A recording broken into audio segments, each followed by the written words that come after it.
नांदेड़ में आयोजित प्रचार सभा में सांसद अशोक चौहान ने बीजेपी से नगरपालिका चुनाव में अकेले दम पर सत्ता देने की अपील की।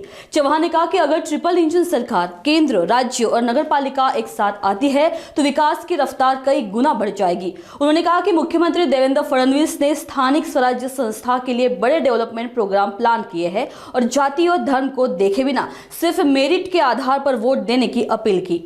नमस्कार।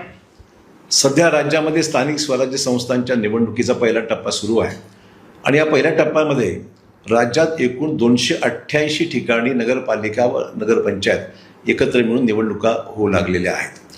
आपल्या सर्वांना विनंती करण्याकरता मी या ठिकाणी आपल्या समोर आज येत आहे।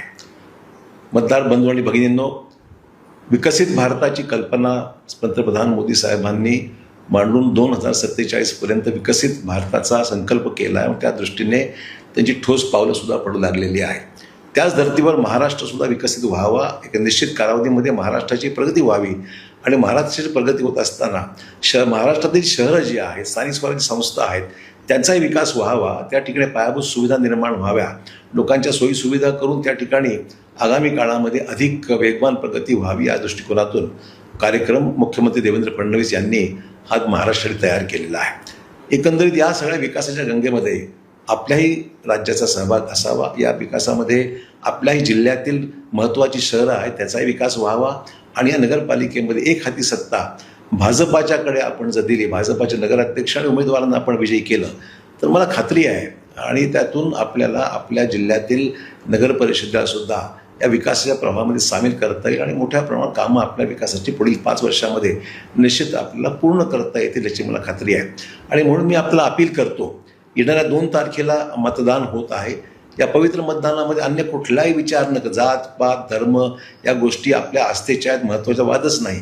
पण निवडणुकीच्या या प्रक्रियेमध्ये जात पात धर्म किंवा अन्य कुठल्याही बाबींचा विचार न करता, त्याच्यावर आधारित आपला निर्णय न घेता आपण केवळ गुणवत्तेवर, आपल्या सरकारवर आणि केंद्रातलं सरकार, राज्यातलं सरकार आणि आपली नगरपालिका या तिन्हीकडे आपलं ट्रिपल इंजिन प्रशासन जर आलं तर मला खात्री आहे की केंद्राची मदत, राज्याची मदत आणि आपले लोकप्रतिनिधी या नगरपंचायत किंवा नगरपालिकेमध्ये निवडून आले तर विकासाला अधिक गती मिळेल, चालना मिळेल आणि आगामी काळामध्ये पुढील 5 वर्षाच्या निश्चित कालावधीमध्ये आपल्या शहराचा विकास निश्चित आपण करू शकतो।